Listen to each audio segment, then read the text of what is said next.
The first time she laughed, it felt like a small stone. The second time it landed like a brick. "Gross," she said, folding her arms and tilting her head as if I were a misread line in a play. It was the kind of laugh that lives in families, comfortable, cruel, assumed. My name is Claire, and for most of my life, I learned to wear my scars like a secret shawl. Wrapped tight, hidden from casual eyes, explained away with jokes. We were at the beach that day, sunlight turning the water into shards of glass. People scattered like interrupted stories. My sister, Jenna, was sitting on a towel with friends, the kind who always seemed to have a story worth retelling. I took off my cover-up because the heat made the scars itch, and because for once I didn't want to be small about my body. She looked up, squinted, and the sound fell into me. "What is that?" she asked, louder than needed. "You, Claire?" "Those are nasty." It didn't sting right away. Embarrassment settled in the space between my ribs, a slow, cold bloom. I smiled. That automatic thing you do when a small betrayal happens in public, smile to keep the world simple. But there was something else flickering in Jenna's eyes, a tiny flame I had never seen before, contempt disguised as concern. It was a look I thought only strangers could give me. It was the first time my own sister made me feel exposed. What she didn't know, what everyone on that blanket and every eavesdropper around us did not know, was that those scars carried a story that made my bones ache to remember. They were not the result of clumsiness or a teenage dare. They were history proof of a night when my life split in two.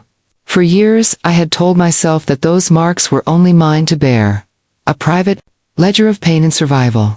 I let people joke, deflect, or pretend not to notice because it was simpler that way. But what I didn't say out loud was that the world had a way of tipping the lid off your small, private box. Small comments turned into patterns. Little smirks, compounded into a narrative that I was someone to be mocked, a story to be whispered, and then retold with embellishment. I began to notice the sideways glances in family photos, the abandoned conversations, how Jenna's laughter seemed to ripple, gathering strength. It felt like a betrayal, so ordinary it was almost invisible. After that day, I started to keep a journal. Not to heal, not yet, but to hold the raw edges of what happened. Writing made each memory heavier and clearer. I would read back and think, who would believe this? Who would care? And if anyone did care, could I even stand to let them see the truth sewn into my skin? The thing about secrets is, they demand an audience. Mine found one I never expected, an old uniformed man on a bench by the pier, with a stare that saw straight through polite deceptions.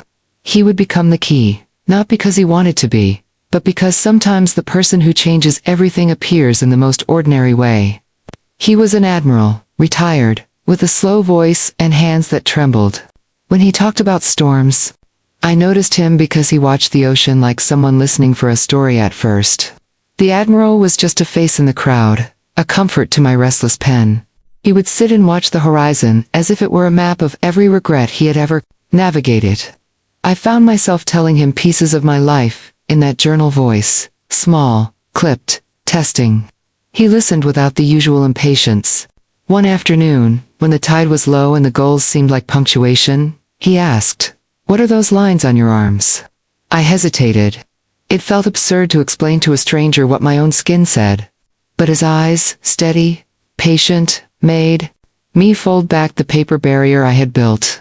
I told him about the night I became someone else. I told him about a man I loved who kept secrets like chests, and a fire that started in a misunderstanding and became a blaze of consequences.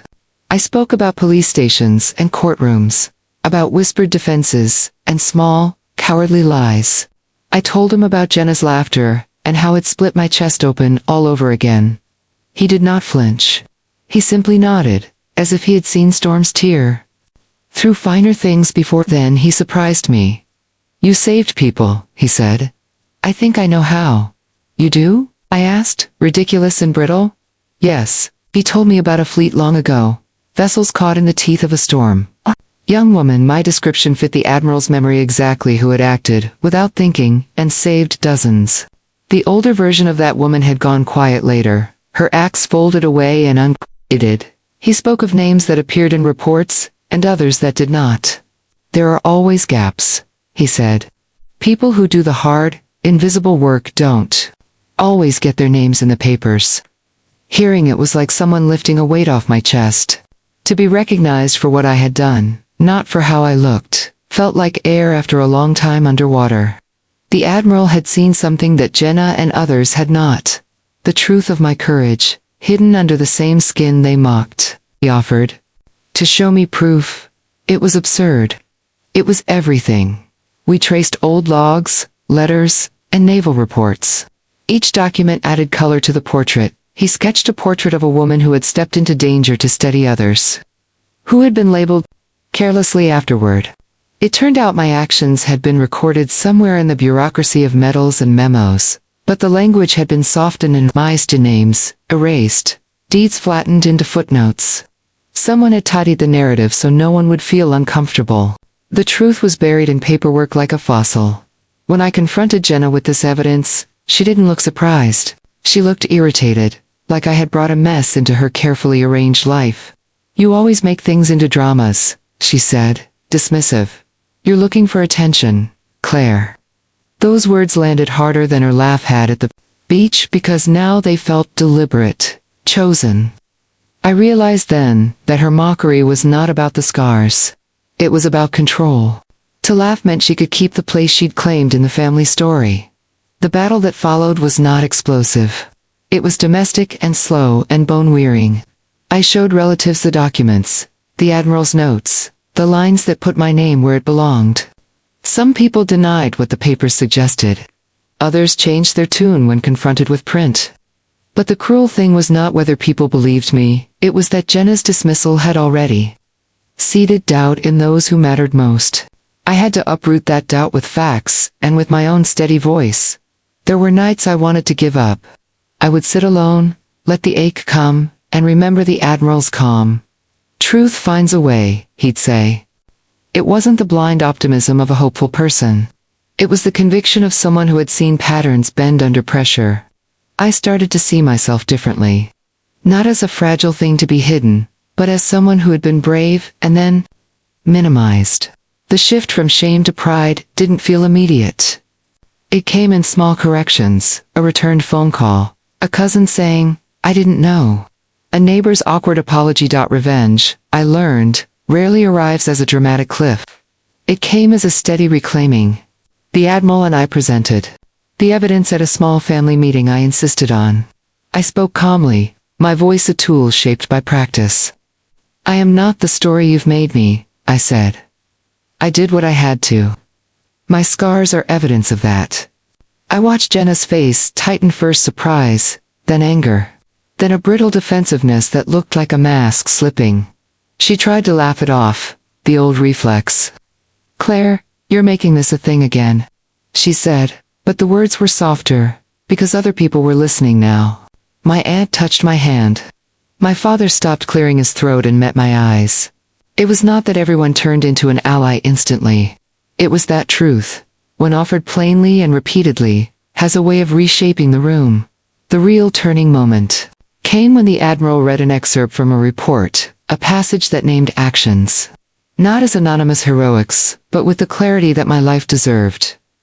It was like someone had replaced a blurred photograph with a high-definition portrait. Faces changed.